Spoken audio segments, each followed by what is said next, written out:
বৈযোগচিত্র বৈচিত্র্যে আপনাদের পড়ে শোনাচ্ছিলাম উইলিয়াম বাইনামের বই বিজ্ঞানের সংক্ষিপ্ত ইতিহাস। বইটির আজ চতুর্থ পর্ব। অধ্যায় ৯, পরশ পাথরের খোঁজে। আপনি যদি কোকা কোলার অ্যালুমিনিয়াম ক্যানটি সোনায় রূপান্তরিত করতে পারতেন, আপনি কি সেটি করতেন? সম্ভবত করতেন। কিন্তু যদি সবাই সেটি করতে পারে, তাহলে বিষয়টি আর এত বিস্ময়কর এবং লাভজনক থাকবে না। কারণ সোনা তখন খুব সাধারণ একটি ধাতুতে পরিণত হবে এবং যার মূল্যও বেশি হবে না। রাজা মাইডাসকে নিয়ে প্রাচীন গ্রিক পুরাণে আমরা দেখেছিলাম, তাকে সে ইচ্ছা পূরণ করার বর দেয়া হয়েছিল। তিনি যা কিছু স্পর্শ করবেন সেটি সোনায় রূপান্তরিত হবে।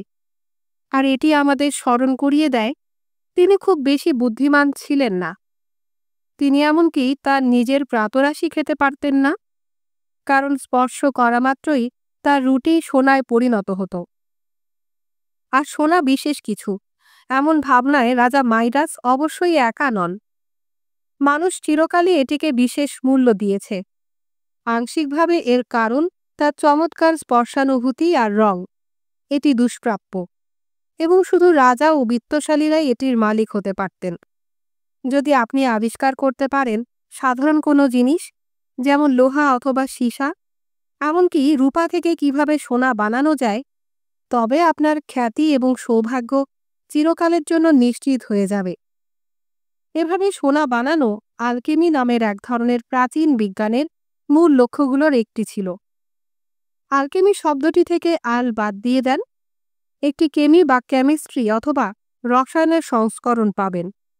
এবং আসলেই এই দুটি বিষয় পরস্পর সম্পর্কযুক্ত, যদিও এখন আমরা আর আলকেমিকে একটি বিজ্ঞান বলবো না, কারণ জাদু আর ধর্মীয় বিশ্বাসের সাথে এর একটি অন্ধকার কিছু যোগসূত্র ছিল। তাই আলকেমিকেও আর বিজ্ঞান বলি না। তবে অতীতে এটি সম্পূর্ণভাবেই একটি সম্মানজনক কর্মকাণ্ড ছিল। অবসর সময়ে আইজ্যাক নিউটন নিজেই আলকেমি চর্চা করতেন। পরিমাপ করার জন্য নানা উপকরণ আর অদ্ভুত আকৃতির কাচের পাত্র ও নানা ধরনের যন্ত্রপাতি কিনেছিলেন। অন্যভাবে যদি বলা হয়, তিনি রসায়নের একটি পরীক্ষাগার প্রতিষ্ঠা করেছিলেন। আপনি হয়তো কখনো কোনো একটি ল্যাবরেটরিতে ঢুকেছিলেন, অথবা ছবিতে কিংবা সিনেমায় এমন কিছু দেখেছেন। এর নামটির অর্থ শুধু এমন কোনো জায়গা যেখানে আপনি লেবার বা কাজ করবেন। বহুদিন আগে আলকেমিস্টরা, অর্থাৎ যারা আলকেমির চর্চা করতেন, তারা ল্যাবরেটরিতেই কাজ করতেন। আলকেমির দীর্ঘ একটি ইতিহাস আছে। প্রাচীন মিশর, চীন, পারস্য অবধি যা বিস্তৃত। শুধু সুলভ বা কম মূল্যের বেস ধাতুকে সোনায় রূপান্তর করাই আলকেমিস্টদের একমাত্র লক্ষ্য ছিল না। প্রকৃতির ওপর ক্ষমতা প্রয়োগ করার চেষ্টাও এটি ছিল। আমাদের পরিবেষ্টিত করে থাকা নানা জিনিসকে নিয়ন্ত্রণ করতে সক্ষম হয়ে ওঠাও তাদের একটি লক্ষ্য ছিল। প্রায়ই আলকেমির সাথে সংশ্লিষ্ট ছিল জাদুর ব্যবহার, মন্ত্র উচ্চারণ, অথবা নিশ্চিত করা যে আপনি সঠিক ধারাবাহিকতায় প্রতিটি ধাপ অনুসরণ করছেন। আলকেমিস্টরা গবেষণা করতেন নানা বিষয় নিয়ে। তারা দেখতেন কি হতে পারে যদি দুটি জিনিস একসাথে মেশানো হয় অথবা তাদের তাপ দেয়া হয়। আলকেমিস্টরা এমন সব জিনিস নিয়ে কাজ করতে পছন্দ করতেন যেগুলো তীব্র প্রতিক্রিয়া সৃষ্টি করত, যেমন ফসফরাস অথবা পারদ। এটি বিপজ্জনকও হতে পারে, কিন্তু পুরস্কারগুলো কল্পনা করে দেখুন। যদি আপনি সঠিক উপাদানের সংমিশ্রণটি আবিষ্কার করতে পারেন, যা দিয়ে সে ফিলোসফার স্টোন বা দার্শনিকের পাথর, বা যেটাকে পরশ পাথর বলে, সেটি যদি তৈরি করা যায়। এ পাথর, যা আসলে এক ধরনের বিশেষ রাসায়নিক দ্রব্য, যা এরপর সীসা অথবা টিনকে সোনায় পরিণত করতে পারে, অথবা আপনাকে অনন্তকাল বেঁচে থাকতে সহায়তা করতে পারে, ঠিক হ্যারি পটারে যেমন পড়েছেন। হ্যারি পটারের অভিযানগুলো বেশ মজার, কিন্তু সেগুলো ঘটেছিল কল্পনার একটি পৃথিবীতে। যে ধরনের ক্ষমতা যা আসল জাদুকর আর আলকেমিস্টরা স্বপ্ন দেখেন, সেটি সাধারণ জীবনে পাওয়া যায় না, এমনকি কোনো আলকেমিস্টের জীবনেও না। এবং বহু আলকেমিস্টই প্রতারক ছিলেন। যা তারা করতে পারেন না সেটি করারই ভান করতেন। কিন্তু অন্য অনেকেই সৎ আর পরিশ্রমী কর্মী ছিলেন। তারা এমন একটি পৃথিবীতে বাস করতেন যেখানে সবকিছুই সম্ভব মনে হয়েছিল। তাদের এই গবেষণাগুলো করার সময় তারা সে বিষয়টি সম্বন্ধে অনেক কিছু আবিষ্কার করেছিলেন, যা আমরা এখন কেমিস্ট্রি বা রসায়ন নামে চিহ্নিত করি। তারা ডিস্টিলেশন বা পাতন করার পদ্ধতি সম্বন্ধে জেনেছিলেন, যেমন কোনো একটি মিশ্রণকে তাপ দেয়া এবং তারপর বিভিন্ন সময়ের ব্যবধানে সে দ্রব্যগুলো সংগ্রহ করার কৌশল, যা এই মিশ্রণে অবশিষ্ট রয়ে যায়। শক্তিশালী অ্যালকোহলযুক্ত পানীয় যেমন ব্র্যান্ডি এবং জিন তৈরি হয় পাতন পদ্ধতির মাধ্যমে, যা অ্যালকোহলকে আরও ঘনীভূত করে। আমরা এগুলোকে স্পিরিট নামে ডাকি, যে শব্দটি আমরা অশরীরী আত্মা বা ভূত বোঝাতেও ব্যবহার করি এবং আমাদের জন্য ব্যবহার করি যখন আমরা প্রাণবন্ত থাকি অথবা স্পিরিটেড। এই শব্দটি এসেছে ল্যাটিন শব্দ স্পিরিটাস থেকে, যার মানে নিঃশ্বাস, আবার স্পিরিটও। এছাড়া এটি আংশিকভাবে এসেছে আলকেমি থেকে। অধিকাংশ মানুষ জাদু বিশ্বাস করতেন, এখনও কিছু মানুষ সেটি করেন। অতীতে বহু বিখ্যাত পণ্ডিত প্রকৃতির গোপন তথ্যগুলো আবিষ্কার করতে তাদের গবেষণা ব্যবহার করেছিল, যেন তারা সে জাদুর শক্তিগুলো উন্মোচন করতে পারে। একজন অসাধারণ মানুষ ভেবেছিলেন যে তার সে শক্তি আছে যা দিয়ে তিনি বিজ্ঞান আর চিকিৎসা বিজ্ঞানের পুরো ক্ষেত্রটিকে বদলে দিতে পারবেন। তার পুরো নামটি বেশ বড়, থিওফ্রাস্টাস ফিলিপ্পাস অরিওলাস বোম্বাস্টাস ভন হোহেনহাইম। এবার নামটি একটু দ্রুত বলার চেষ্টা করে দেখুন। আপনি বুঝতে পারবেন কেন তিনি এটি বদলাতে চেয়েছিলেন সেই নামটি দিয়ে, যে নামে আমরা তাকে এখন চিনি, প্যারাসেলসাস। প্যারাসেলসাস আনুমানিক 1493 থেকে 1541 সুইজারল্যান্ডের পার্বত্য এলাকায় আইনজিডেল নামে একটি ছোট্ট শহরে জন্মগ্রহণ করেছিলেন। তার বাবা ছিলেন একজন চিকিৎসক এবং প্রাকৃতিক জগৎ সম্বন্ধে তিনি তাকে প্রথম শিক্ষা দিয়েছিলেন। এছাড়া তিনি শিখিয়েছিলেন খনিবিদ্যা এবং খনিজ, উদ্ভিদবিদ্যা এবং চিকিৎসা বিজ্ঞান। তিনি রোমান ক্যাথলিক হিসাবে প্রতিপালিত হয়েছিলেন, তবে বড় হয়ে উঠেছিলেন মার্টিন লুথার এবং প্রোটেস্ট্যান্ট রিফরমেশনের সে সময়ে, এবং তার বহু প্রোটেস্ট্যান্ট বন্ধু ও সমর্থক ছিল, রোমান ক্যাথলিক বন্ধুও যেমন। এছাড়া তার বহু শত্রু ছিল। তিনি বেশ কিছু গুরুত্বপূর্ণ যাজকের অধীন শিক্ষা গ্রহণ করেছিলেন, এবং যদিও প্যারাসেলসাস সবসময় গভীরভাবে ধার্মিক ছিলেন, কিন্তু তার সম্বন্ধে বাকি আর সবকিছুর মতোই তার সে বিশ্বাসটিও ছিল খুবই স্বতন্ত্র, আর এর ভিত্তি ছিল রসায়নে। প্যারাসেলসাস ইতালিতে চিকিৎসা বিজ্ঞান পড়েছিলেন এবং সবসময় খুব অস্থির প্রকৃতির একজন মানুষ ছিলেন। প্রায়ই এক জায়গা থেকে আরেক জায়গায় নিজেকে স্থানান্তরিত করেছেন। ইউরোপের প্রায় সব শহরই তিনি ভ্রমণ করেছিলেন। সম্ভবত তিনি ইংল্যান্ডেও গিয়েছিলেন, তবে নিশ্চিতভাবেই উত্তর আফ্রিকায় গিয়েছিলেন। তিনি একজন শল্য চিকিৎসক এবং সাধারণ চিকিৎসক হিসেবে কাজ করতেন এবং বহু ধনী এবং ক্ষমতাবান ব্যক্তির চিকিৎসা করেছিলেন। স্পষ্টতই পেশাগত জীবনে তিনি বেশ সফল ছিলেন, তবে তাকে দেখে কখনো মনে হয়নি যে তার টাকা পয়সা আছে। সবসময় বেশ মলিন ও খারাপভাবেই কাপড় পরতেন। অভিজাত মানুষের মতো নয়, তিনি সাধারণ মানুষের মতোই পানশালায় বসে মদ্যপান করতে ভালোবাসতেন এবং তার শত্রুরা বলতেন তিনি অ্যালকোহলে আসক্ত। প্যারাসেলসাসের মাত্র একটি আনুষ্ঠানিক চাকরি ছিল, নিজের দেশ সুইজারল্যান্ডে বাজেল ইউনিভার্সিটিতে। সেখানে তিনি শুধু জার্মান ভাষায় লেকচার দেবেন বলে দাবি করেছিলেন, যখন কিনা অন্য সব অধ্যাপক সেখানে ল্যাটিন ভাষায় ক্লাস নিতেন। প্রথম যে কাজটি তিনি করেছিলেন সেটি হচ্ছে, একদিন বাজারের মধ্যে তিনি গ্যালেনের কাজগুলো জড়ো করে আগুন ধরিয়ে দিয়েছিলেন। গ্যালেন, অ্যারিস্টটল আর হিপোক্রাটিস, এদের কোনো প্রয়োজন ছিল না তার। তিনি নতুন করে আবার সবকিছু শুরু করতে চেয়েছিলেন। তিনি নিশ্চিত ছিলেন মহাবিশ্ব সম্বন্ধে তার দৃষ্টিভঙ্গিটাই শুধু সঠিক, এবং এটি এর আগে যা কিছু বলা হয়েছে তার থেকে সম্পূর্ণ ভিন্ন। তার এই অগ্নি উৎসবের কিছুদিন পর শহর ত্যাগ করতে তাকে বাধ্য করা হয়েছিল এবং তিনি তার যাযাবর জীবনে ফিরে গিয়েছিলেন। এখানে 6 মাস, অন্য কোথাও হয়তো 1 বছর, এভাবে সারাক্ষণই অস্থির। সামান্য কিছু সম্পদ নিয়ে দরকার হলে অন্য কোথাও গিয়ে আবার শুরু করতে সবসময় তিনি যেন প্রস্তুত থাকতেন। তার পাণ্ডুলিপিগুলো এবং রাসায়নিক পরীক্ষার নানা উপকরণগুলো মূলত তিনি সঙ্গে নিতেন। এছাড়া হয়তো অল্প কিছু অন্য জিনিস। আর তখন এক জায়গা থেকে কোনো জায়গায় যাওয়ার গতি ছিল সবসময় খুব ধীর, পায়ে হেঁটে, ঘোড়ার পিঠে, কখনো ঘোড়ার গাড়িতে, আর এমন পথ ধরে যা প্রায়ই কর্দমাক্ত এবং বিপজ্জনক। তার এ ধরনের জীবনের কথা ভাবলে আমাদের আসলেই বিস্মিত হতে হয় যে আদৌ কিছু করার মতো তিনি সময় পেয়েছিলেন কোথায়।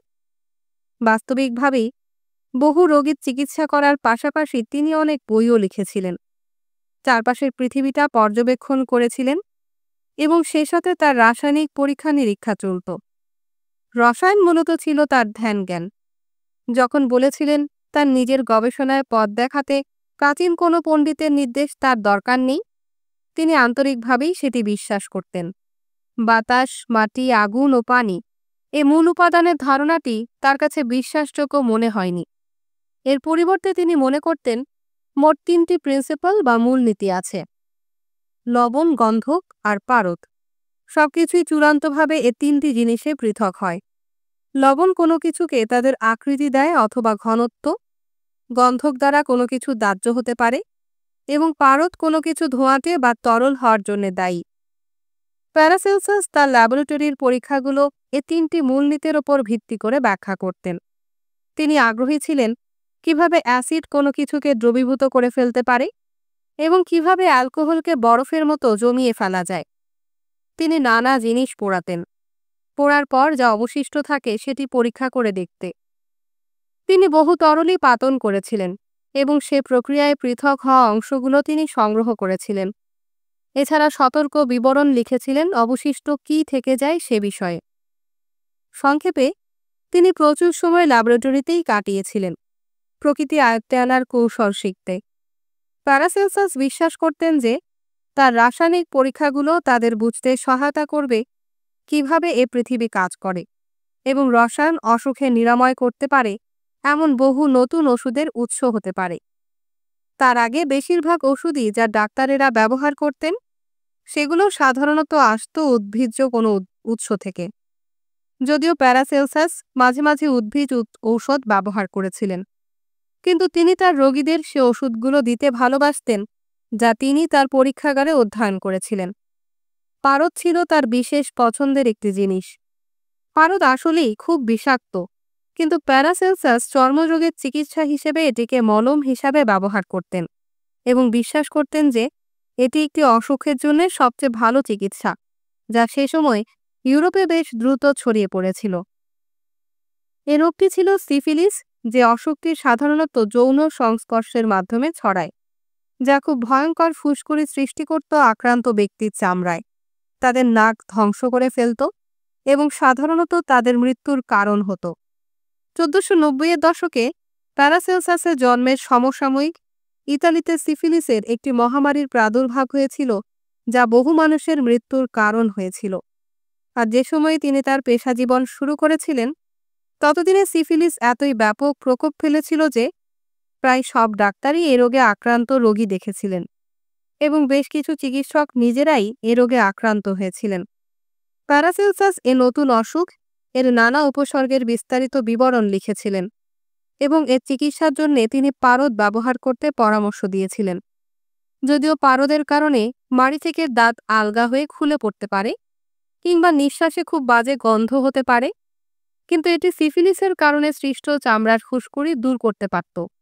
আর সে কারণে ডাক্তারেরা এটি বহু বছর ধরে ব্যবহার করেছেন সিফিলিস এবং অন্য যে অসুখগুলো চামড়ায় ফুসকুড়ি সৃষ্টি করে সেগুলোর একটি চিকিৎসা হিসেবে।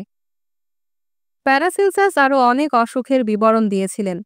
তিনি খনি শ্রমিকদের নানা কারণে সৃষ্ট জখম এবং অসুস্থতাগুলো নিয়ে লিখেছিলেন, বিশেষ করে ফুসফুসের অসুখগুলো সম্বন্ধে। খনির অস্বাস্থ্যকর ভয়ঙ্কর কাজের পরিবেশের কারণে যা খনি শ্রমিকদের আক্রান্ত করত। আর সাধারণ খনি শ্রমিকদের নিয়ে তার ভাবনা প্রদর্শন করে প্যারাসেলসাস সাধারণ মানুষদের মধ্যে তার জীবন কাটিয়েছিলেন এবং তাদের কথা ভেবেছিলেন। হিপোক্রাটিস, গ্যালেন ও প্যারাসেলসাসের আগে আসা অন্য চিকিৎসকেরা ভেবেছিলেন শরীরের অভ্যন্তরে কোনো ভারসাম্যহীনতার কারণেই অসুখ সৃষ্টি হয়ে থাকে। তবে প্যারাসেলসাস মনে করতেন শরীরের বাইরের কোনো একটি শক্তির কারণেই আমাদের অসুখ হয়। এই জিনিসটি তিনি এটিকে একটি এন্স বলেছিলেন, ল্যাটিন যে শব্দটির অর্থ একটি সত্তা অথবা সারবস্তু। এই জিনিসটি শরীর আক্রমণ করে আমাদের অসুস্থ করে তোলে এবং এমন কিছু পরিবর্তন সৃষ্টি করে যে পরিবর্তনগুলো চিকিৎসকরা অনুসন্ধান করেন যোগসূত্র হিসেবে, যেন তারা আক্রান্ত অসুখটি কী সেটি বুঝতে পারেন। এন্স হতে পারে কোনো ফুসকুড়ি অথবা ফোড়া অথবা একটি কিডনিতে পাথর। সবচেয়ে গুরুত্বপূর্ণ আবিষ্কার যা প্যারাসেলসাস করেছিলেন সেটি হচ্ছে তিনি রোগী আর অসুখকে পরস্পর থেকে পৃথক করেছিলেন, আর এভাবে চিন্তা করার উপায়টি পুনরায় ফিরে এসেছিল বহু বছর পরে জীবাণু আবিষ্কার সাথে। প্যারাসেলসাস তার নিজের সৃষ্ট মূল ভিত্তির উপরে বিজ্ঞান আর চিকিৎসা বিজ্ঞানকে নতুন করে শুরু করতে চেয়েছিলেন। তিনি বারবার বলেছিলেন যে মানুষের ওইসব বইগুলো পড়ে দেখে শেখার কোনো দরকার নেই, বরং তাদের নিজেদের পরীক্ষা নিরীক্ষা করে দেখতে হবে। অবশ্যই তিনি চেয়েছিলেন তার নিজের লেখা বইগুলো যেন অন্যরা পড়ে, যার কিছু প্রকাশিত হয়েছিল তার মৃত্যুর পরে। তার প্রকৃত বার্তাটি ছিল, গ্যালেন পড়ে সময় নষ্ট করার দরকার নেই, প্যারাসেলসাস পড়ুন। তার পৃথিবী পূর্ণ ছিল নানা জাদুময় শক্তি দিয়ে। তিনি বিশ্বাস করতেন যে এই শক্তিগুলো কি সেটি তিনি বুঝতে পারবেন এবং তার বিজ্ঞান ও চিকিৎসা বিজ্ঞানের সেবায় সেগুলো নিয়ন্ত্রণ করতে পারবেন। তার নিজের আলকেমির স্বপ্ন শুধু সাধারণ ধাতুকে সোনায় রূপান্তর করার মধ্যেই সীমিত ছিল না, বরং তিনি প্রকৃতির সব রহস্যময় আর জাদুকরী শক্তির উপর কর্তৃত্ব প্রতিষ্ঠা করতে চেয়েছিলেন। জীবদ্দশায় তার কিছু বিশ্বস্ত অনুসারী ছিল। তার মৃত্যুর পর সেই সংখ্যা বেড়েছিল। তারা নিজেদের প্যারাসেলসিয়ান্স বলতেন এবং বিজ্ঞান ও চিকিৎসা বিজ্ঞানকে পরিবর্তন করতে তারা তাদের চেষ্টা অব্যাহত রেখেছিলেন, ঠিক যেভাবে প্যারাসেলসাস নিজেও সেটি করেছিলেন। তারা ল্যাবরেটরিতে পরীক্ষা নিরীক্ষা করেছেন এবং তাদের রোগীদের চিকিৎসা দেওয়ার সময় রাসায়নিক নিরাময় ব্যবহার করেছিলেন। প্যারাসেলসাসের মতো তারাও প্রাকৃতিক জাদু ব্যবহার করে প্রকৃতির শক্তিকে নিয়ন্ত্রণ করার চেষ্টা করেছিলেন। প্যারাসেলিসিয়ানরা সবসময় মূলধারার বাইরেই রয়ে গিয়েছিলেন। অধিকাংশ চিকিৎসক আর বিজ্ঞানীরা প্রাচীনদের উত্তরাধিকার পুরোপুরিভাবে অস্বীকার করতে রাজি ছিলেন না। তবে যাই হোক, প্যারাসেলসাসের বার্তাটি ক্রমশ আরও বেশি পরিমাণে আকর্ষণীয় হয়ে উঠেছিল বেশ কিছু মানুষের কাছে, যে মানুষগুলো নিজেরাই পৃথিবীকে নতুনভাবে পর্যবেক্ষণ করতে শুরু করেছিলেন। 1543 খ্রিস্টাব্দে তার মৃত্যুর 2 বছর পর 2টি বই প্রকাশিত হয়েছিল, যার একটি ছিল অ্যানাটমি বা শারীর স্থান বিষয়ক, আরেকটি ছিল জ্যোতির্বিজ্ঞানের একটি বই, যে বইগুলো প্রাচীন সে চিন্তাবিদদের ধারণাগুলোকে চ্যালেঞ্জ করেছিল। এ মহাবিশ্বকে সম্পূর্ণ নতুন করে পর্যবেক্ষণ করা শুরু করা হয়েছিল।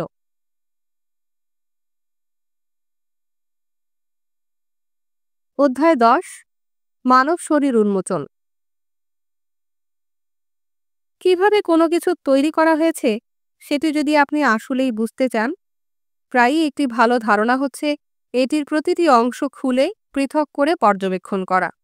কিছু জিনিস যেমন ঘড়ি কিংবা গাড়ির ক্ষেত্রে এই প্রক্রিয়াটি বেশ সহায়ক হতে পারে। যদি আপনি আরও জানেন কিভাবে সব অংশ পুনরায় যুক্ত করে পূর্বাবস্থায় ফিরে যাওয়া যায়। আপনি যে জিনিসটি বুঝতে চাইছেন, যদি সেটি কোনো একটি মানুষ কিংবা প্রাণীর শরীর হয়ে থাকে, আপনার শুরু করার আগে এটিকে অবশ্যই মৃত হতে হবে।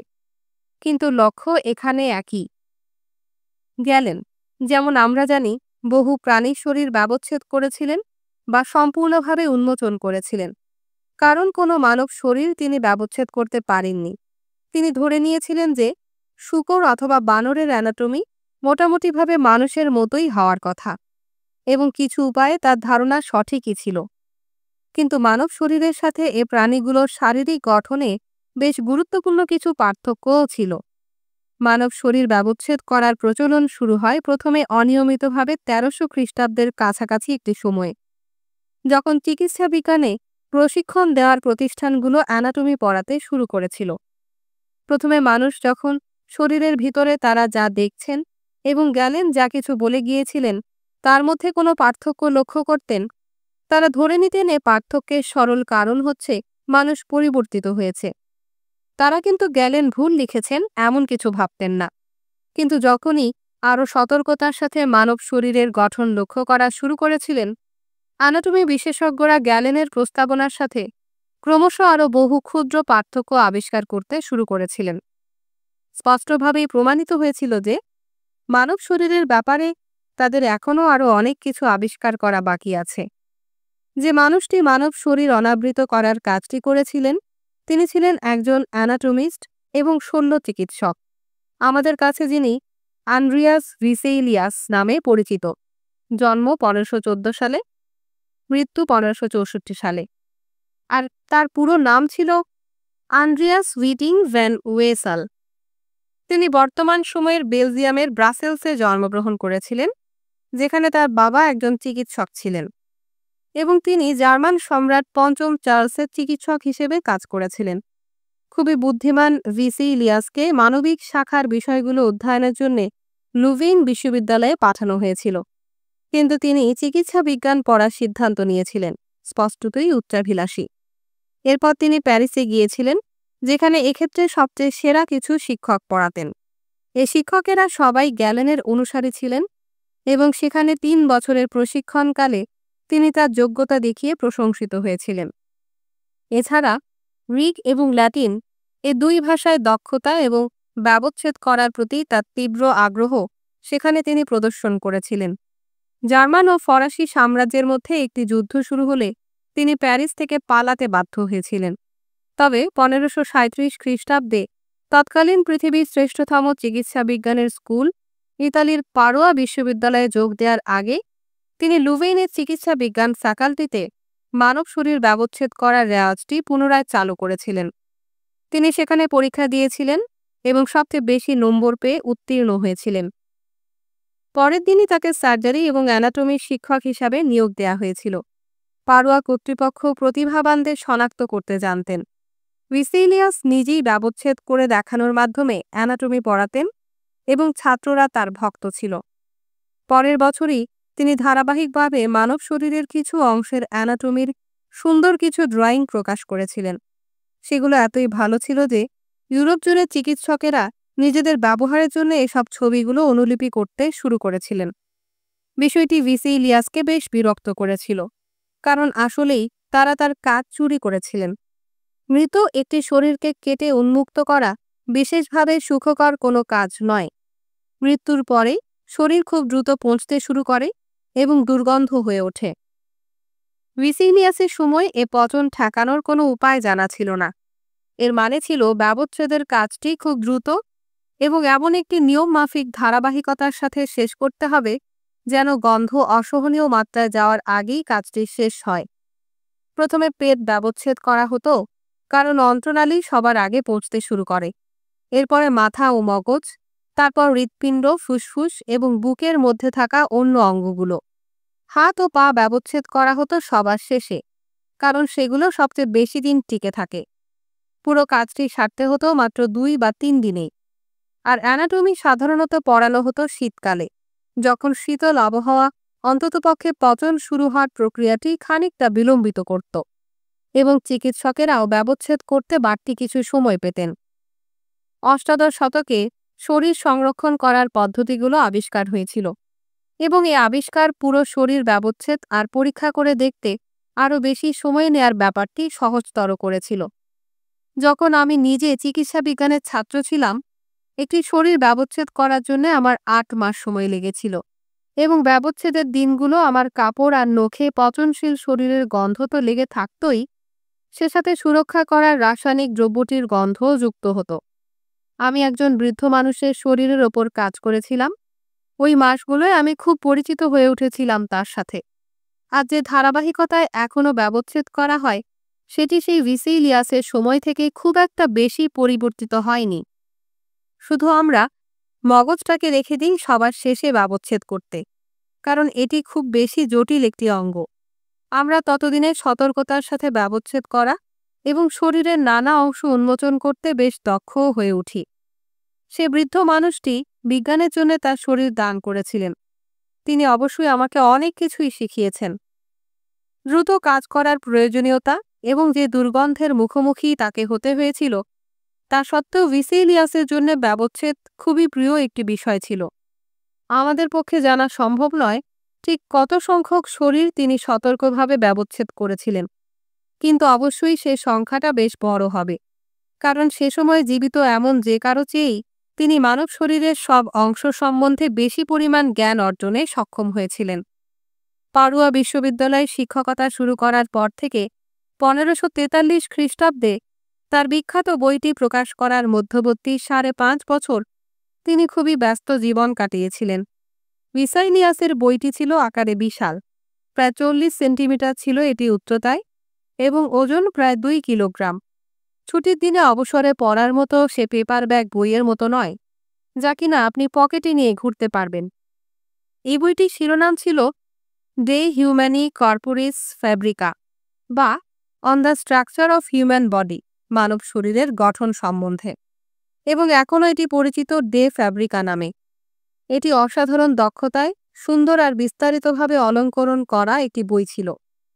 ভিসিলিয়াস সুইজারল্যান্ডের বাজেলে এসেছিলেন তার বইটি প্রকাশনা এবং অলঙ্করণগুলো তৈরি ও প্রকাশনা তত্ত্বাবধান করতে।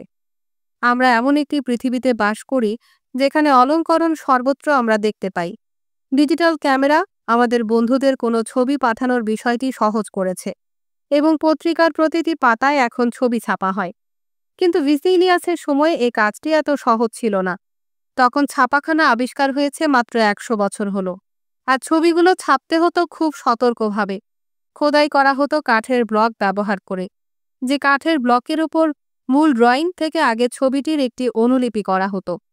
এরপর একটি রবার স্ট্যাম্পের মতো এই ব্লকগুলোর ওপর কালির প্রলেপ লাগানো হতো। তারপর একটি কাগজের ওপর এর ছাপ দিয়ে ছবিটি সৃষ্টি করা হতো। ভিসিলিয়াসের এই বইটির ছবিগুলো আসলেই আমাদের হতবাক করে দেয়। এর আগে কখনোই মানব শরীরকে এত নিখুঁত এবং বিস্তারিতভাবে চিত্রিত করা হয়নি। এমনকি শিরোনামের পাতাটিও আমাদের ইঙ্গিত দিচ্ছে যে বিশেষ কিছু ঘটতে যাচ্ছে। এটি একটি নারী শরীরের ব্যবচ্ছেদের চিত্র প্রদর্শন করছে জনসমক্ষে। চারপাশে বহু শত মানুষ দাঁড়িয়ে সেটি দেখছেন, আর ভিসিলিয়াস দাঁড়িয়ে আছেন ঠিক মাঝখানে, নারীর শরীরের পাশে। তিনি একমাত্র ব্যক্তি যিনি পাঠকের চোখের দিকে তাকিয়ে আছেন। বাকি দর্শকরা হয় সে ব্যবচ্ছেদ করা শরীর বিস্মিত হয়ে দেখছেন, অথবা পরস্পরের সাথে বিষয়টি নিয়ে আলাপ করছেন।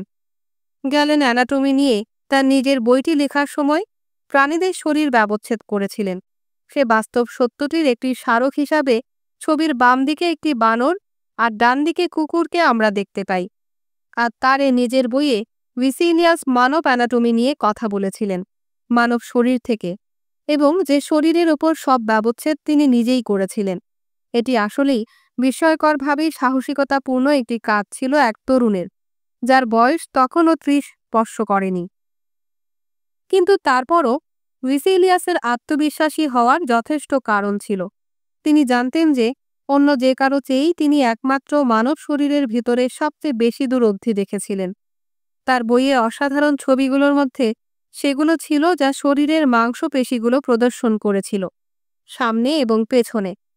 উপরিপৃষ্ঠের কাছাকাছি মাংসপেশিগুলো ব্যবচ্ছেদ করে সরিয়ে দেওয়া হয়েছে যেন গভীরতর স্তরটি উন্মোচিত হয়। এ মাংসল ব্যক্তিরা দাঁড়িয়ে আছে ভূদৃশ্যের কোনো পটভূমির সামনে, এবং ছবিতে প্রদর্শিত ভবন, গাছ, পাথর, পাহাড়ি এলাকা সব পরস্পরের সাথে যুক্ত হয়েছে। ভিসিলিয়াসের মাংসল মানবদের একজনকে ফাঁসির দড়িতে ঝোলানো হচ্ছে, একটি স্মারক যে ব্যবচ্ছেদের সময় তিনি প্রায়ই মৃত্যুদণ্ডপ্রাপ্ত অপরাধীদের শরীর ব্যবহার করেছিলেন। আসলেই তিনি এমনকি একজন অপরাধীকে একবার খুঁজে পেয়েছিলেন যাকে ফাঁসিতে ঝোলানো হয়েছিল, এবং পরে তার শরীর থেকে সব মাংস খেয়ে পরিষ্কার করে ফেলেছিল পাখিরা। বাকি ছিল শুধু তার কঙ্কাল। ভিসিলিয়াস একটা একটা করে হাড়গুলো তার ঘরে নিয়ে এসেছিলেন, একান্তে সেগুলো নিয়ে গবেষণা করতে। ভিসিলিয়াসের সাথে কাজ করেছিলেন খুবই দক্ষ একজন শিল্পী, যদিও আমরা নিশ্চিতভাবে তার নাম জানি না। বিজ্ঞান সে পর্বে শিল্পকলার সাথে ঘনিষ্ঠভাবে যুক্ত ছিল, যে পর্বটি আমাদের কাছে পরিচিত রেনেসা বা পুনর্জন্ম নামে। রেনেসার সময় বহু শিল্পী, যেমন লিওনার্দো দা ভিঞ্চি 1452 থেকে 1519, মাইকেল অ্যাঞ্জেলো 1475 থেকে 1564, ও অন্যরা শরীর ব্যবচ্ছেদ করেছিলেন সেগুলো আরও ভালোভাবে আঁকতে। চিকিৎসকরাই শুধু একমাত্র গোষ্ঠী ছিলেন না যারা মানব শরীরের গঠন সম্বন্ধে জানতে চেয়েছিলেন। ভিসেলিয়াস মানব শরীরের গঠন অর্থাৎ অ্যানাটমি নিয়ে বিস্মিত ছিলেন, কিন্তু মৃত শরীর কোনো কাজ করে না শারীরবৃত্তীয়, যেমন শ্বাস নেওয়া, পরিপাক ও চলাফেরা করা, যেভাবে জীবিত কোনো শরীর করে থাকে। সুতরাং ভিসেলিয়াসের বইয়ে দীর্ঘ লিখিত অংশটি মূলত পুরানো এবং নতুন ধারণার মিশ্রণ। তিনি প্রায়ই উল্লেখ করেছিলেন কিভাবে গ্যালেন কিছু অঙ্গ আর মাংসপেশি সম্বন্ধে ভ্রান্ত কিছু বর্ণনা দিয়েছিলেন এবং তিনি সেটি সংশোধন করে দিয়েছিলেন। যেমন, যখন গ্যালেন লিভার বা যকৃতের বর্ণনা দিয়েছিলেন, তিনি তখন শূকরের যকৃতের কথা বলছিলেন, যার 5টি স্বতন্ত্র লোব বা খণ্ড আছে। মানব যকৃতের খণ্ডের সংখ্যা 4, যা খুব সুস্পষ্টভাবে চিহ্নিত নয়। মানব হাত এবং পায়ের কিছু মাংসপেশি আমাদের নিকটাত্মীয় প্রাণী এইপ কিংবা বানরদেশ থেকেও ভিন্ন। কিভাবে রক্ত পরিসঞ্চালিত হয় সে সংক্রান্ত গ্যালেনের তত্ত্বটির জন্য হৃৎপিণ্ডের ডান দিক থেকে বাম দিকে কিছু পরিমাণ রক্ত চলাচলের দরকার ছিল, আর তিনি সেটি বর্ণনা করতে গিয়ে বলেছিলেন, এ দুটি বড় প্রকোষ্ঠের ভেন্ট্রিকল বা নিলয় মধ্যবর্তী দেয়ালে থাকা ক্ষুদ্র ছিদ্র দিয়ে রক্ত চুইয়ে প্রবেশ করে। ভিসেলিয়াস বহু মানব হৃৎপিণ্ড ব্যবচ্ছেদ করে দেখেছিলেন, কিন্তু তিনি গ্যালেনের বর্ণিত এসব ছিদ্র খুঁজে পাননি। তার এই জ্ঞানটি খুবই জরুরি ছিল আরও কয়েক দশক পরেও, যখন উইলিয়াম হার্ভে আরও বিস্তারিতভাবে হৃৎপিণ্ড এবং রক্তের কী কাজ তা নিয়ে ভেবেছিলেন। কিন্তু তারপরও কিভাবে মানবদেহ কাজ করে সে বিষয়ে ভিসেলিয়াস তার বর্ণনায় গ্যালেনের বহু ধারণাই ব্যবহার করেছিলেন। এটাই সম্ভবত কারণ তার লেখার তুলনায় ভিসেলিয়াসের ছবিগুলোকে এতে বেশি মর্যাদা দেয়া হয়। এ বইয়ে ছবিগুলোর খুব শীঘ্রই বহু অনুলিপি করা হয়েছিল এবং ইউরোপ জুড়েই ব্যবহৃত হয়েছিল এবং ভিসেলিয়াসকে খ্যাতি দিয়েছিল, যদিও এর জন্য তিনি বেশি অর্থ উপার্জন করতে পারেননি। যদিও তিনি আরও 20 বছর বেঁচে ছিলেন, তার এই অসাধারণ বইটির প্রকাশনা ভিসেলিয়াসের পেশাগত জীবনে সেরা একটি অর্জন ছিল।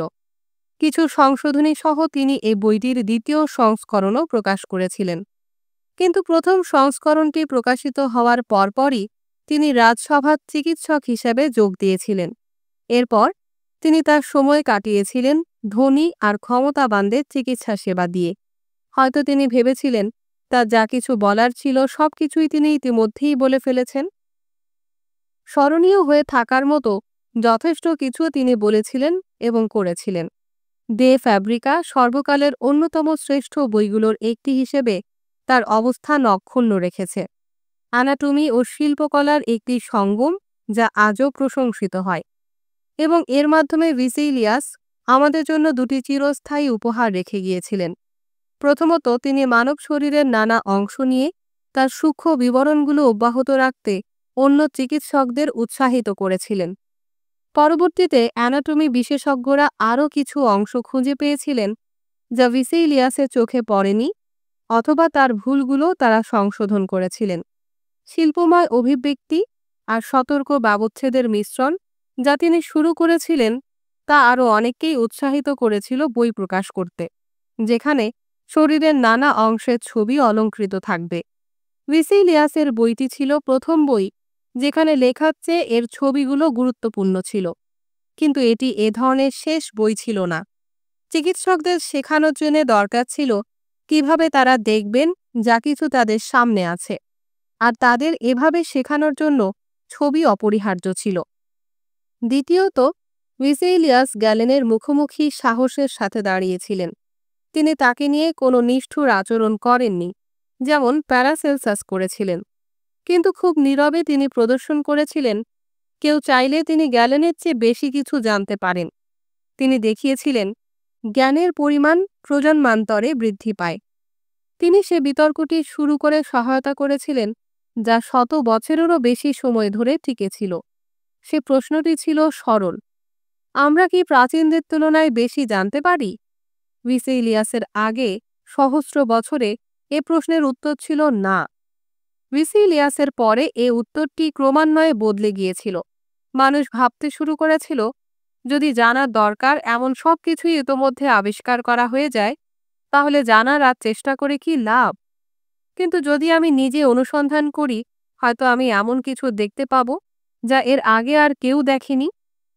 ভিসেইলিয়াস চিকিৎসক আর বিজ্ঞানীদের এই বিষয়গুলো নিয়ে আরও ভাবতে উৎসাহিত করেছিলেন। অধ্যায় 11, মহাবিশ্বের কেন্দ্র কোথায়? প্রতিদিন সকালে সূর্য পূর্ব দিকে উদিত হয় এবং প্রতি সন্ধ্যায় পশ্চিমে অস্ত যায়। আমরা দেখতে পাই সারা দিন ধরে এটি ধীরে ধীরে আকাশে এর অবস্থান পরিবর্তন করছে। আমাদের ছায়াগুলো ছোট অথবা দীর্ঘ হয়, সামনে অথবা পেছনে যায়, যা নির্ভর করে আকাশের কোথায় সূর্য অবস্থান করছে। ঠিক দুপুরবেলায় এ পরীক্ষাটি করে দেখুন এবং দেখবেন আপনার ছায়া আপনার পায়ের নিচে লুকিয়ে আছে। এর চেয়ে আর কিছুই এত স্পষ্ট হতে পারে না, কারণ এটি প্রতিদিনই আমাদের সামনেই ঘটছে। আর যদি আপনি কোনো কারণে এটি না দেখে থাকেন, আগামীকাল আবার সেটি দেখতে পাবেন। সূর্য অবশ্যই পৃথিবীর চারদিকে ঘুরছে না। আপনি বুঝতে পারছেন কত কঠিন এটি মানুষকে বোঝানো, যা কিনা তাদের মনে হতে পারে এত স্পষ্ট সেটি আসলে ঘটছে না। যদি এভাবে বিষয়টি বলি, পৃথিবী হচ্ছে আমাদের এ মহাবিশ্বের কেন্দ্র, কারণ এখানেই আমরা অবস্থান করছি যখন আমরা সূর্য, চাঁদ আর নক্ষত্রদের দিকে তাকাই। এটি আমাদের কেন্দ্র ঠিকই, কিন্তু এটি সেই কেন্দ্র নয়। প্রাচীন পৃথিবীর সর্বনক্ষত্র পর্যবেক্ষণকারী পৃথিবীকে মহাবিশ্বের কেন্দ্রে স্থাপন করেছিলেন। অ্যারিস্টটলের কথা মনে আছে? তারপরে সবচেয়ে প্রভাবশালী গ্রিক জ্যোতির্বিজ্ঞানী ছিলেন টলেমি। রাতের পর রাত, ঋতুর পর ঋতু, বছরের পর বছর নক্ষত্রগুলোর অবস্থান পর্যবেক্ষণ সংক্রান্ত উপাত্তগুলো তিনি আরও সম্প্রসারিত করেছিলেন।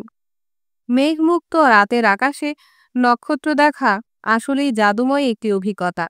নক্ষত্রদের গ্রুপ বা নক্ষত্রপুঞ্জ শনাক্ত করা বেশ মজার একটি কাজ।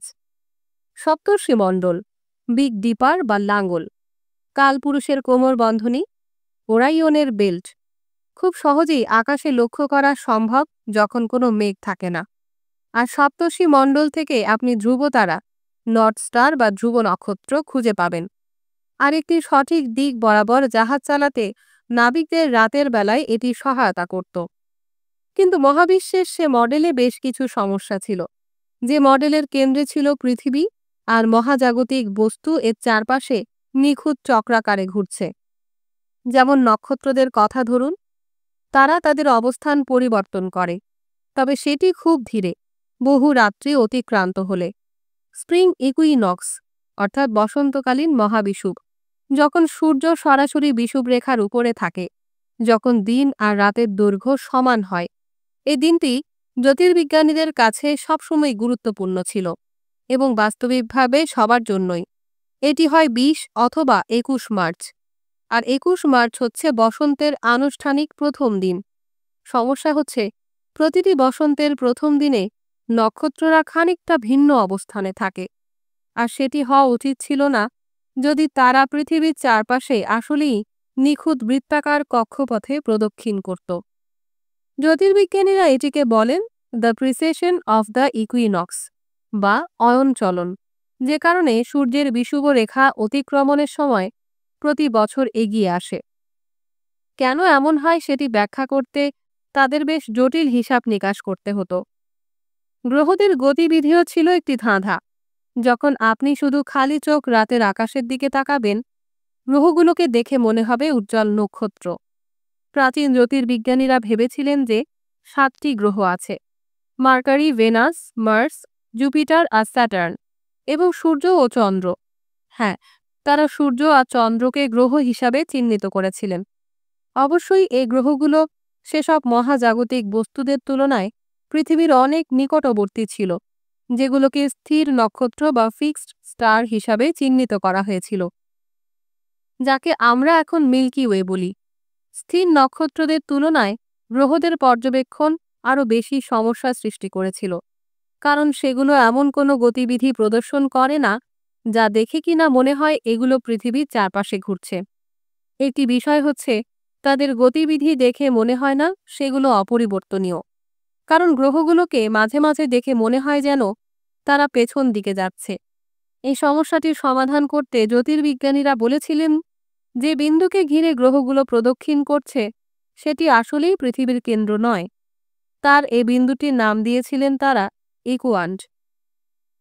এ ধারণাটি ও অন্য কিছু হিসাব নিকাশ পৃথিবী কেন্দ্রিক মডেলটি পুরোপুরিভাবে প্রত্যাখ্যান না করেও রাতের আকাশে তারা যা কিছু দেখছেন সেগুলো ব্যাখ্যা করতে নক্ষত্র পর্যবেক্ষণকারীদের সহায়তা করেছিল। আর এর মানে হচ্ছে তারা তখনও ধারণা করতে পারতেন যে পৃথিবী হচ্ছে সবকিছুর কেন্দ্রে এবং অন্যান্য মহাজাগতিক বস্তুগুলো এটিকে প্রদক্ষিণ করছে। কি হতে পারে যদি পৃথিবীকে সবকিছুর কেন্দ্রে রাখার পরিবর্তে সেখানে আপনি সূর্যকে স্থাপন করেন এবং ধরে নেন যে গ্রহগুলো এখন এর মধ্যে পৃথিবীকেও অন্তর্ভুক্ত করেছে, এ চারদিকে ঘুরছে? আমরা এই দৃষ্টিভঙ্গির সাথেই এখন এতটাই অভ্যস্ত হয়ে পড়েছি যে অনুধাবন করা খুবই কঠিন হবে যে ঠিক কী পরিমাণ নাটকীয়তাপূর্ণ চিন্তার একটি ধাপ ছিল এটি। আমরা প্রতিদিন আপাত দৃষ্টিতে চোখ দিয়ে যা কিছু দেখি এটি তার বিরোধিতা করেছিল। এটি অ্যারিস্টটলের শিক্ষার বিরুদ্ধেও একটি অবস্থান এবং আরও গুরুত্বপূর্ণভাবে চার্চের শিক্ষার পরিপন্থী। কারণ বাইবেলে বর্ণিত আছে যোশুয়া নাকি একবার ঈশ্বরকে অনুরোধ করেছিলেন চলমান সূর্যকে স্থির হয়ে দাঁড়িয়ে থাকার নির্দেশ দিতে, কিন্তু সবকিছুর কেন্দ্রে সূর্যকে বসানোর ঠিক সে কাজ করেছিলেন পোল্যান্ডের এক ধর্মযাজক, যার নাম ছিল কোপার্নিকাস, নিকোলাস কোপার্নিকাস। 1473 সালে জন্ম, মৃত্যু 1543 সালে। পোল্যান্ডেই জন্মগ্রহণ এবং মৃত্যুবরণ করেছিলেন, কিন্তু আইন ও চিকিৎসা বিজ্ঞান এই দুটি বিষয় নিয়ে তিনি ইতালিতে পড়াশোনা করেছিলেন। যখন নিকোলাসের বয়স মাত্র 10 বছর তখন তার বাবা মারা যান। সুতরাং তার একজন মামা এ বুদ্ধিমান বালকটিকে প্রতিপালনে সব দায়িত্ব নিয়েছিলেন। পোল্যান্ডে ক্র্যাকো বা ক্র্যাকোভ বিশ্ববিদ্যালয়ে তিনি তার পড়াশোনার ব্যবস্থা করেছিলেন। তার মামা যখন পোল্যান্ডের ফ্রাউয়েনবুর্গে অর্থাৎ ফ্রমবর্গ বিশপ হয়েছিলেন, কোপার্নিকাস স্থানীয় ক্যাথেড্রালে একটি চাকরি জোগাড় করতে পেরেছিলেন। এটি নিরাপদ একটি উপার্জন নিশ্চিত করেছিল এবং ইতালিতে গিয়ে পড়াশোনা করতে আর ফিরে আসার পর তার খুব প্রিয় কাজটি করা অব্যাহত রাখতে তাকে সক্ষম করে তুলেছিল, মহাকাশ পর্যবেক্ষণ। তিনি ছাদহীন একটি টাওয়ার নির্মাণ করেছিলেন যেখানে তিনি তার জ্যোতির্বিজ্ঞানের যন্ত্রগুলো ব্যবহার করতে পারতেন। আর যেহেতু তখনও কোনো দূরবীক্ষণ যন্ত্র বা টেলিস্কোপ আবিষ্কার হয়নি, এ যন্ত্রগুলো শুধু তাকে সুযোগ করে দিয়েছিল দিগন্তের সাথে বিভিন্ন মহাজাগতিক বস্তুর অবস্থানের কোণ পরিমাপ ও চাঁদের বিভিন্ন পর্বগুলো পর্যবেক্ষণ করতে। তিনি গ্রহ নিয়েও বিশেষ আগ্রহী ছিলেন, যা ঘটে যখন সূর্য বা চাঁদ বা গ্রহগুলোর কোনো একটি আরেকটি গ্রহের মাঝখানে চলে আসে এবং সেটি আমাদের দৃষ্টি থেকে আংশিক অথবা পুরোপুরিভাবে দেখা যায় না। আমরা সঠিকভাবে জানি না ঠিক কখন কোপার্নিকাস সিদ্ধান্তে পৌঁছেছিলেন যে মহাকাশ ও সৌরজগৎ সংক্রান্ত তার মডেলটি সহস্র বর্ষব্যাপী বহু জ্যোতির্বিজ্ঞানীর পর্যবেক্ষণগুলো ব্যাখ্যা করার জন্যে সবচেয়ে উত্তম। এখন আমরা এটিকে সোলার সিস্টেম বা সৌরজগৎ বলি। কিন্তু 1514 খ্রিস্টাব্দে তিনি একটি সংক্ষিপ্ত পাণ্ডুলিপি লিখেছিলেন এবং কিছু বিশ্বস্ত বন্ধুদের তিনি সেটি দেখিয়েছিলেন। সেটি প্রকাশ করার কোনো সাহস তিনি পাননি। এই পাণ্ডুলিপিতে তিনি স্পষ্টভাবেই বর্ণনা করেছিলেন পৃথিবীর কেন্দ্র মহাবিশ্বের কেন্দ্র নয় এবং অন্য যে কোনো গ্রহের মতোই আমরা সূর্যের চারপাশে ঘুরছি। এই দুটি বাক্যই ছিল বেশ সুনির্দিষ্ট উপসংহার এবং পরবর্তী 3 দশক ধরে কোপার্নিকাস নীরবে কাজ করে গেছেন সূর্য সংক্রান্ত তার সে তত্ত্বটি নিয়ে। পৃথিবী নয়, সূর্য মহাবিশ্বের কেন্দ্রে অবস্থান করছে। যদিও তিনি নিজেই বহু ঘন্টা আকাশ পর্যবেক্ষণ করে কাটিয়েছিলেন, কিন্তু তিনি তার অসাধারণ দক্ষতাটি প্রদর্শন করেছিলেন অন্য জ্যোতির্বিজ্ঞানীরা যা কিছু দেখেছিলেন সেগুলো বিশ্লেষণ করার সময়। কিভাবে সে ব্যাখ্যাগুলোর সমস্যা সূর্যকে কেন্দ্রে স্থাপন করে এবং গ্রহগুলো সূর্যকে প্রদক্ষিণ করছে এমন পূর্ণ ধারণার মাধ্যমে মসৃণ করা সম্ভব। বহু ধাঁধা যেমন গ্রহণ অথবা গ্রহগুলোর অদ্ভুত সম্মুখ এবং পশ্চাৎ গতিগুলো সূর্যকেন্দ্রিক মডেল দিয়ে ব্যাখ্যা করা সম্ভব। এছাড়া মানব জীবনে সূর্যের ভূমিকা এতই গুরুত্বপূর্ণ, আমাদের যা উষ্ণতা আর আলো দেয়, আর এটিকে কেন্দ্রীয় একটি অবস্থান দেয়া হচ্ছে শনাক্ত করার একটি উপায় যে এটি ছাড়া পৃথিবীতে প্রাণের অস্তিত্ব অসম্ভব। কোপার্নিকাসের মডেলটির আরও গুরুত্বপূর্ণ একটি পরিণতি ছিল। এটি দেখিয়েছিল যে নক্ষত্রগুলো আমাদের এই পৃথিবীর চেয়ে অনেক দূরে অবস্থান করে। অ্যারিস্টটল আর অন্য প্রাচীন চিন্তাবিদেরা যা ভেবেছিলেন তার চেয়েও অনেক দূরে। অ্যারিস্টটল ভেবেছিলেন সময় হচ্ছে অসীম এবং মহাশূন্য সীমিত এবং নির্দিষ্ট বা অপরিবর্তিত। আর চার্চ শিক্ষা দিয়েছিল যে সময় হচ্ছে নির্দিষ্ট, কয়েক হাজার বছর অতীত অবধি, যখন কিনা ঈশ্বর সবকিছু সৃষ্টি করেছিলেন, এবং মহাশূন্য তাই। ব্যতিক্রম হয়তো শুধু স্বর্গের ক্ষেত্রেই। কোপার্নিকাস চার্চের সময় আর সৃষ্টির ধারণা গ্রহণ করে নিয়েছিলেন, কিন্তু তার হিসাব নিকাশগুলো তাকে বলেছিল যে অন্য নক্ষত্র থেকে সূর্য যতটা নিকটবর্তী, পৃথিবী তার চেয়ে অনেক বেশি সূর্যের নিকটবর্তী। এছাড়া তিনি সূর্য থেকে অন্য গ্রহগুলোর এবং পৃথিবী থেকে চাঁদের দূরত্ব পরিমাপ করেছিলেন। মানুষের সে সময়ে যা ধারণা ছিল, মহাবিশ্ব তার চেয়েও অনেক বড় প্রমাণিত হয়েছিল। কোপার্নিকাস জানতেন তার গবেষণা মানুষকে খুব বড় একটা ধাক্কা দিতে পারে, কিন্তু বয়স যখন বেড়েছিল, তিনিও সিদ্ধান্ত নিয়েছিলেন এ ধারণাগুলো তিনি প্রকাশ করবেন। 1542 খ্রিস্টাব্দে তিনি তার বড় বইটির পাণ্ডুলিপি সমাপ্ত করেন, De Revolutionibus Orbium Coelestium, revolution of the heavenly bodies, মহাজাগতিক বস্তুদের ঘূর্ণন প্রসঙ্গে।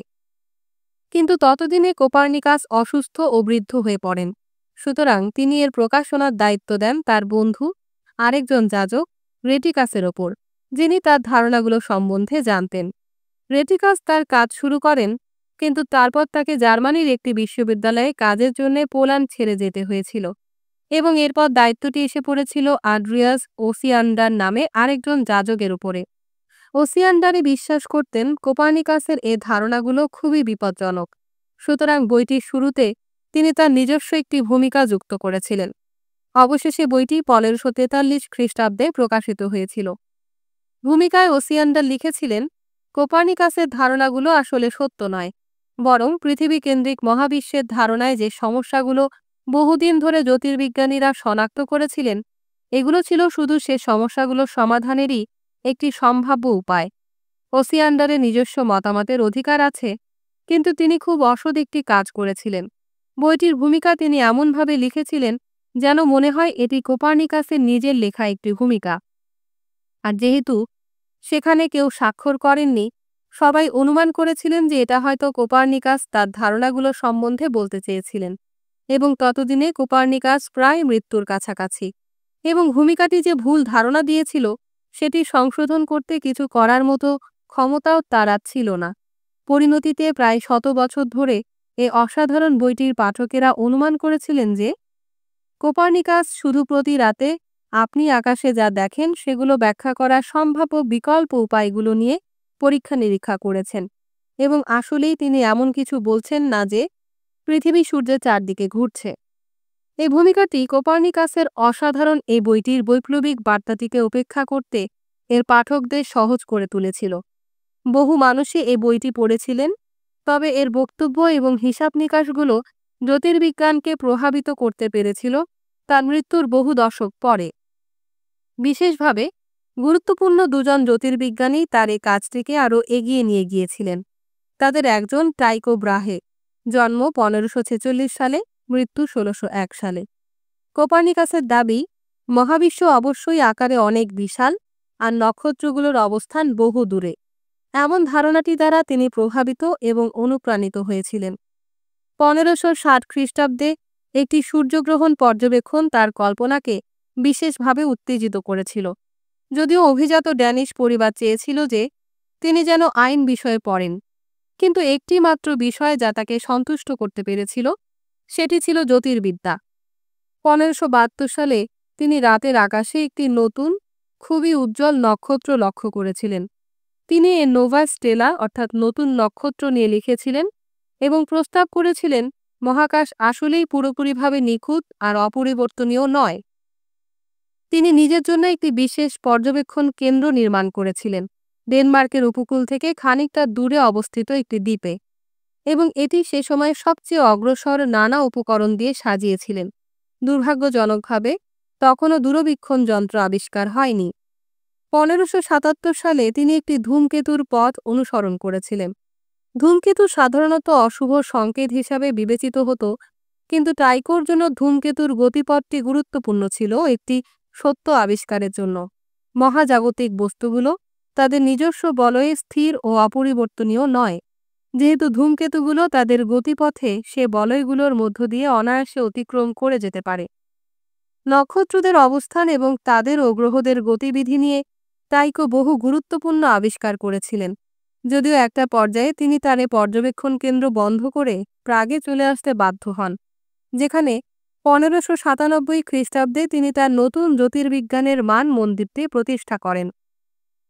এর 3 বছর পরে তিনি ইয়োহানেস কেপলারকে, যার জন্ম 1571 সালে, মৃত্যু 1630 সালে, তার সহকারী হিসাবে নিয়োগ দিয়েছিলেন। যদিও টাইকো কখনোই কোপার্নিকাসের প্রস্তাবিত মহাবিশ্বের সূর্যকেন্দ্রিক মডেলটি গ্রহণ করে নেননি, কিন্তু মহাবিশ্ব সম্বন্ধে কেপলারের ভিন্ন একটি দৃষ্টিভঙ্গি ছিল, এবং টাইকো কেপলারের তত্ত্বাবধানেই তার সব পর্যবেক্ষণ নোট আর পাণ্ডুলিপিগুলো রেখে গিয়েছিলেন 1601 খ্রিস্টাব্দে, যখন তার মৃত্যু হয়েছিল। কেপলার টাইকো স্মৃতির প্রতি কর্তব্যপরায়ণ ছিলেন এবং প্রকাশ করার লক্ষ্যে তার কিছু কাজও সম্পাদনা করেছিলেন, কিন্তু তিনি জ্যোতির্বিজ্ঞান বিষয়টিকে সম্পূর্ণ একটি নতুন দিকে নিয়ে গিয়েছিলেন। কেপলারের বিশৃঙ্খল এবং ঝঞ্ঝাপূর্ণ একটি জীবন ছিল। তার স্ত্রী এবং শিশুকন্যার মৃত্যু হয়েছিল। ডাইনিবিদ্যা চর্চার অভিযোগে তার মাকে বিচারের কাঠগড়ায় দাঁড় করানো হয়েছিল। তিনি নিজেও রিফরমেশনের শুরুর দিনগুলোয় বেশ তীব্রভাবে ধর্মনিষ্ঠ প্রোটেস্ট্যান্ট ছিলেন, যখন কিনা অধিকাংশ কর্তৃপক্ষই ছিল ক্যাথলিকদের নিয়ন্ত্রণে। সুতরাং তাকে খুব সতর্কভাবে কাজ করতে হয়েছে। তিনি বিশ্বাস করতেন মহাবিশ্বে দৃশ্যমান এই শৃঙ্খলাই ঈশ্বরের সৃষ্টির প্রতি তার নিজস্ব মরমী উপলব্ধিগুলোকে সত্য প্রতিপন্ন করছে, আর সে কারণে জ্যোতির্বিজ্ঞানে তার চিরন্তন অবদানটি ছিল খুবই বাস্তবসম্মত এবং সুনির্দিষ্ট। তার লেখার মাঝখানে, যা আদৌ সহজবোধ্য ছিল না, তিনি বিস্তারিতভাবে 3টি ধারণা ব্যাখ্যা করেছিলেন, যা এখন কেপলারের সূত্র নামে পরিচিত, এবং এই সূত্রগুলো ছিল খুবই গুরুত্বপূর্ণ। তার প্রথম 2টি সূত্র ঘনিষ্ঠ সম্পর্কযুক্ত এবং তার কাছে টাইকোর রেখে যাওয়া মঙ্গল গ্রহের গতিবিধির সতর্ক পর্যবেক্ষণের উপাত্তগুলো তাকে এ আবিষ্কার করতে সহায়তা করেছিল।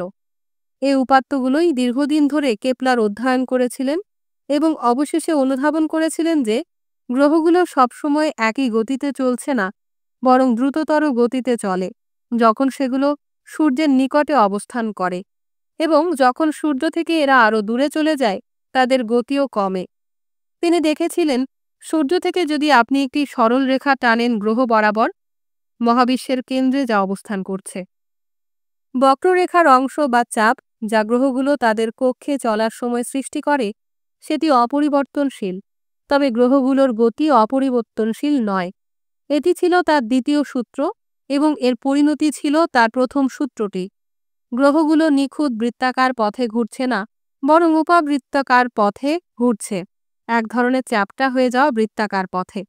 যদিও সে সময় মাধ্যাকর্ষণ শক্তি সম্বন্ধে ভাবা হয়নি, কেপলার জানতেন কোনো এক ধরনের শক্তি এ গ্রহগুলোর গতিবিধির ওপর কাজ করছে, এবং তিনি অনুধাবন করেছিলেন কোনো একটি কেন্দ্রীয় বিন্দুর চারপাশে আবর্তিত হচ্ছে এমন কিছুর জন্য উপবৃত্ত হচ্ছে সে প্রাকৃতিক পথ, যেভাবে গ্রহগুলো সূর্যের চারপাশে আবর্তিত হচ্ছে। কেপলারের 2টি সূত্র প্রদর্শন করেছিল যে নিখুঁত বৃত্তাকার কক্ষপথের প্রাচীন ধারণাটি আসলে ভুল। তার তৃতীয় সূত্রটি ছিল আরও বেশি প্রায়োগিক এর প্রকৃতিতে। তিনি দেখিয়েছিলেন সূর্যের চারপাশে একবার ঘুরে আসতে কোনো গ্রহ যে পরিমাণ সময় নেয়, এবং প্রদক্ষিণকালীন সময়ে সূর্য থেকে এর গড় দূরত্বের একটি বিশেষ সম্পর্ক আমরা পেতে পাই, আর এটি জ্যোতির্বিজ্ঞানীদের সুযোগ করে দিয়েছিল সূর্য থেকে গ্রহগুলোর দূরত্ব পরিমাপ করতে এবং আমাদের এই সৌরজগৎ আসলেই কত বড় সে সম্বন্ধে একটি ধারণা পেতে, কিন্তু একই সাথে এটি কত সামান্য যদি নক্ষত্র আর পৃথিবীর মধ্যবর্তী সুবিশাল দূরত্বের সাথে সেটি তুলনা করা হয়। ভাগ্যক্রমে এর কাছাকাছি কোনো সময়ে একটি বৈজ্ঞানিক যন্ত্র আবিষ্কৃত হয়েছিল, যা আমাদের সেসব দূরত্বের আরও গভীরে দেখতে সহায়তা করেছিল। আর যে মানুষটি দূরবীক্ষণ নামের এই যন্ত্রটিকে অত্যন্ত ক্ষমতাধর একটি যন্ত্রে পরিণত করেছিলেন, তিনি ছিলেন সবচেয়ে বিখ্যাত জ্যোতির্বিজ্ঞানী গ্যালিলেও গ্যালিলেই।